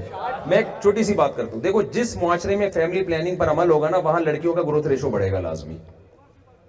وجہ اس کی ہے کہ جس کے ایک لڑکا ہو گیا تو ایک لڑکی کے بعد نسل روک لے گا, جس کا لڑکا نہیں ہوا تو وہ لڑکے کی لالچ میں پیدا کرتا رہے گا, تو 5-6 بیٹیوں کے بعد 1 آدھ بیٹا ہو جاتا ہے. تو گروتھ ریشو لڑکیوں کا تو بڑھ رہا ہے, لڑکوں کا نہیں بڑھ رہی. یہ طے شدہ بات ہے, اس کا کوئی بھی انکار نہیں کر سکتا. آپ کہہ سکتے ہیں چائنا اور انڈیا میں تو لڑکے زیادہ ہیں, بھائی وہاں ماں کے پیٹ میں ہی بیٹیوں کو مار دیتے ہیں وہ, تو ہم تھوڑی یہ ظلم کر سکتے ہیں کہ یار بچیوں کو پیدا ہونے سے پہلے ہی قتل کر دو, یہ تو ظلم ہے. تو اس لیے وہاں برابر ہے, ورنہ گروتھ ریشو جہاں فیملی پلاننگ ہوگی لڑکیوں کا بڑھے گا. تو اب لڑکیاں پیدا زیادہ ہو رہی ہیں, لڑکے پیدا کم ہو رہے ہیں. یہ مفتی حسین خلیل خیل صاحب بیٹھے ہیں نا, یہ فلسفہ میں نے ان کو بتایا تھا, تو آخر میں ان کا ایک بڑا بہترین انہوں نے جواب دیا تھا, وہ چٹکلا میں آپ کو سناتا ہوں. تو یہ بڑے عالم ہیں ماشاءاللہ, جامعۃ الرشید کے بہت سینئر عالم ہیں, اور اسلامک بینکنگ اور فائننس میں بہت اللہ نے ان کو مہارت دی ہے. تو لڑکیاں پیدا زیادہ ہوتی ہیں, لڑکے پیدا کم ہو رہے ہیں. پھر میڈیکل سائنس یہ کہتی ہے کہ لڑکا جب بچے ہوتے ہیں نا تو ان میں قوت مدافعت کم ہوتی ہے بیماریوں کے خلاف, بچیوں میں زیادہ. یعنی بچپن میں موت کا ریشو بچوں میں بچیوں کی نسبت زیادہ ہے. تو نکاح کے لیے جو لڑکے پیدا ہوئے تھے, جتنی لڑکیاں تھیں اس میں اور تھوڑے سے شارٹ ہو گئے کہ نہیں ہو گئے, کیا خیال ہے؟ آگے جب یہ دونوں جوان ہوتے ہیں تو حادثاتی موت کا ریشو لڑکوں میں لڑکیوں کی نسبت بہت زیادہ. بائکوں سے ٹکرا کے مرد مرتے ہیں, اور جناب فیکٹریوں میں چھت گر گئی مرد مرتے ہیں. جنگوں میں کون مرتا ہے؟ فسادات میں, ٹارگٹ کلنگ میں, دشمنیوں میں, زمینوں کے جائیدادوں کے جھگڑوں میں مرد, پور 10 مرد ایک خاندان کے کٹ جاتے ہیں. تو ان لڑکیوں سے نکاح کے لیے جتنے بندے پیدا ہوئے تھے مارکیٹ سے، اور مارکیٹ میں چیز شارٹ ہو رہی ہے کہ نہیں ہو رہی؟ اب جو تھوڑے سے رہ گئے، نہیں وہ بعد میں آئے گی ٹینشن، شادی تو ہونے دیں اس کی، کہہ رہے ہیں بیویوں کی ٹینشن سے پہلے شادی ہوگی پھر وہ ٹینشن سے مریں گے نا.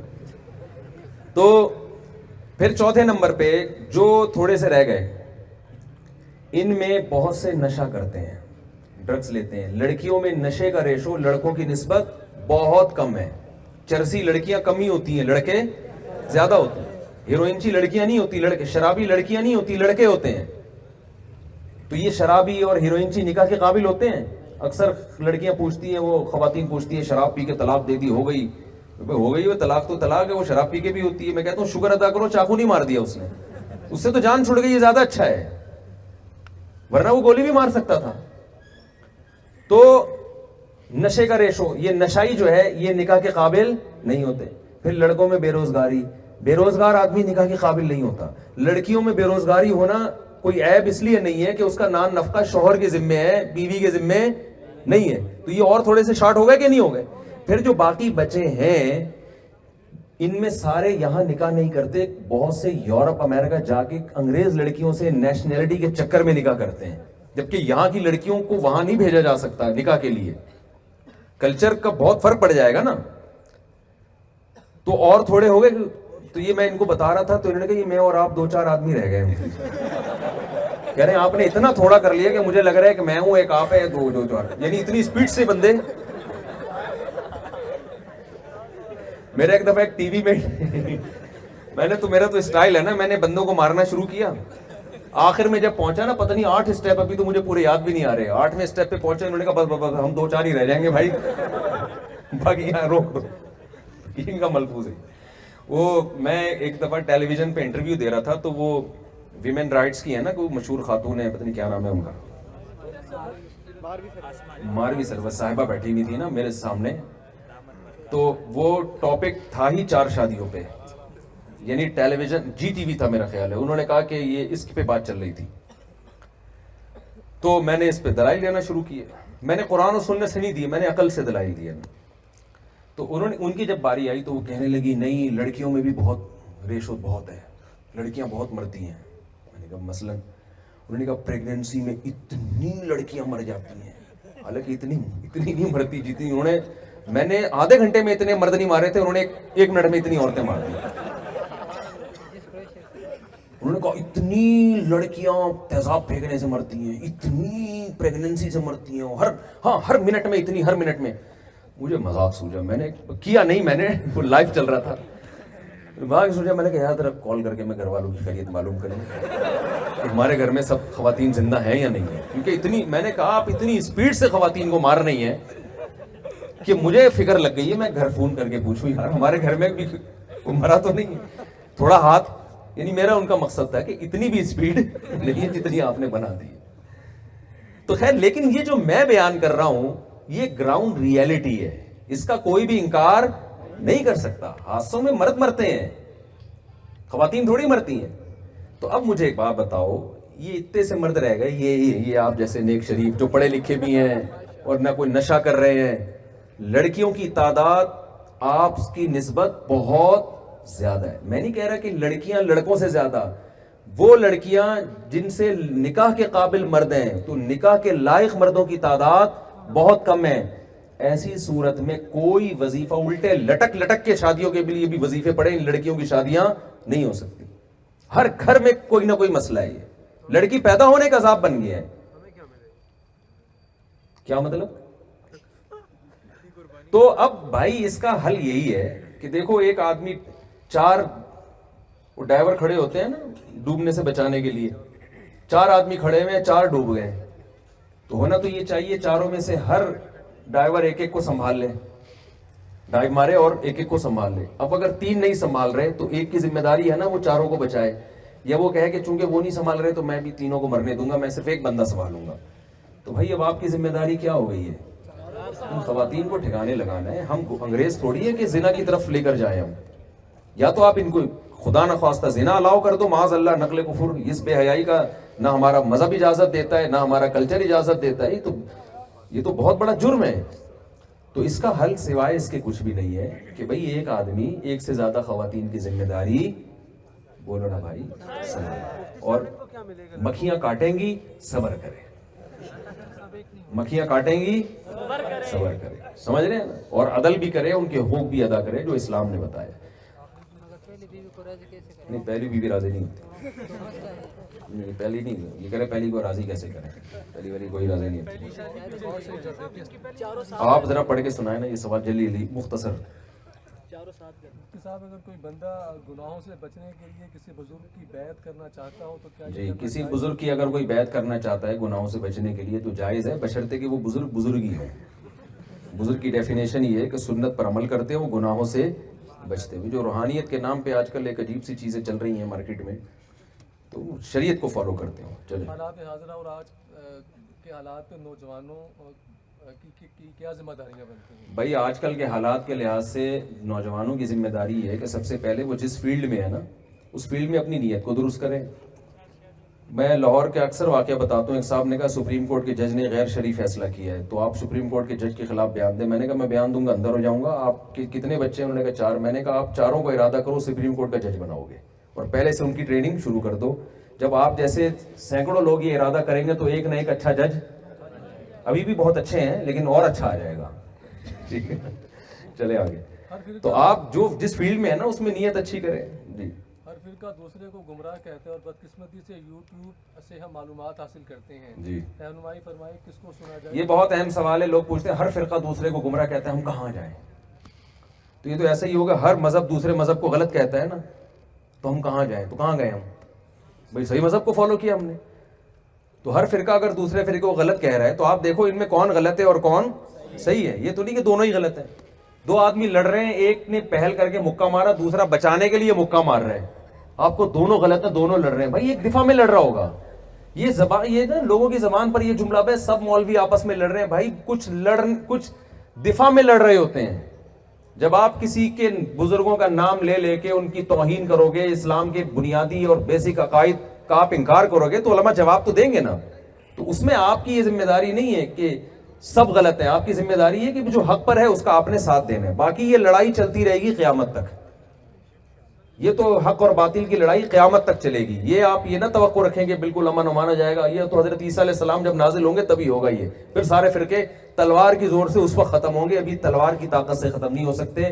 ابھی یہی ہے کہ آپ کو جو حق لگتا ہے آپ اس کا ساتھ دیں، اور جو باطل لگتا ہے آپ دلائل کی دنیا میں اس کا جواب دیں۔ بس اس سے آگے آپ کو بڑھنے کی ضرورت نہیں ہے۔ چھوڑ دیں، یہ اللہ کا کام ہے، کون صحیح کون غلط، یہ اللہ آپ اگر صحیح کو فالو کریں گے آپ کی بخشش ہو جائے گی۔ یہ جو کہتے ہیں نا اسلام میں فرقہ نہیں ہے، 73 فرقے بنیں گے اسلام میں، 73 فرقے بنیں گے، تو انہی میں دیکھنا ہے کون صحیح ہے کون غلط ہے۔ جی، آپ 4 شادیوں پہ زور دیتے ہیں تو جو اسٹوڈنٹس گھروں سے دور رہ رہے ہیں وہ کس طرح اس پہ عمل کریں؟ کہہ رہے ہیں بھائی آپ 4 شادیوں پہ زور دیتے ہیں، جو اسٹوڈنٹ گھروں سے دور رہ رہے ہیں وہ گھر بنا لیں اپنا، ان کو زیادہ ضرورت ہے، شادی کر لیں ان کا گھر بن جائے، پیسہ ہی نہیں ہے۔ کوئی ایسا رشتہ تلاش کر لے جو فری میں نکاح کر لے، پھر بھی نہیں ملتا تو پھر روزے رکھیں کثرت سے، اور زبردستی گن پوائنٹ پہ تو ہوتی نہیں ہے نا شادی۔ جی، اسلام سائنس کے علم کے بارے میں کیا کہتے ہیں؟ اسلام سائنس کے علم کے بارے میں کیا کہتا ہے؟ اسلام بہت فضیلت بیان کرتا ہے، کسی کی جان بچانا ایسے جیسے تمام انسانوں کی۔ تو میڈیکل سائنس پڑھ کے جب آپ ڈاکٹر بنتے ہو تو ہزاروں کی جان بچاتے ہو نا، اسلام اصول بیان کرتا ہے۔ نبی نے فرمایا جس نے درخت لگایا جب تک چرند پرندی کھاتے رہیں گے قیامت تک اس کو ثواب ملے گا۔ تو جو زرعی یونیورسٹی میں جا کے زراعت کی پیداوار میں اضافے کا ذریعہ بنتا ہے، وہ تو کروڑوں لوگوں کے کھانے پینے کا ذریعہ بنے گا نا، تو وہ کتنا ثواب حاصل کرے گا۔ تو اسلام اصول اور ضابطے بیان کرتا ہے۔ جی، کیا اسلام میں فوٹو ایڈیٹنگ کا کام جائز ہے یا نہیں؟ ڈیجیٹل تصویر جائز ہے، باقی یہ جو آپ نے پرنٹڈ تصویر لگائی ہوئی ہے نا یہ بلا ضرورت شدیدہ یہ نہ لگایا کریں۔ ہم بہت سے 2 شادی شدہ ہیں لیکن گھروں سے دور ہیں، ایک ماہ بعد گھر جانے کو دل کرتا ہے پر جا نہیں سکتے، کیا کریں؟ کہہ رہے ہیں ہم شادی شدہ ہیں، گھروں سے دور جاب کر رہے ہیں یا پڑھ رہے ہیں، 1 مہینے بعد گھر جانے کا دل کرتا ہے، جا نہیں سکتے تو کیا کریں؟ یہ آپ کے گھریلو مسائل تو میں حل نہیں کر سکتا یہاں۔ آپ کہہ رہے ہیں میرے پاس پراٹھے کے پیسے نہیں ہیں، صبح پراٹھے کھانے کا دل کرتا ہے تو کیا کریں؟ اب یہ مسائل کا ڈسکوڈنگ میں ہے۔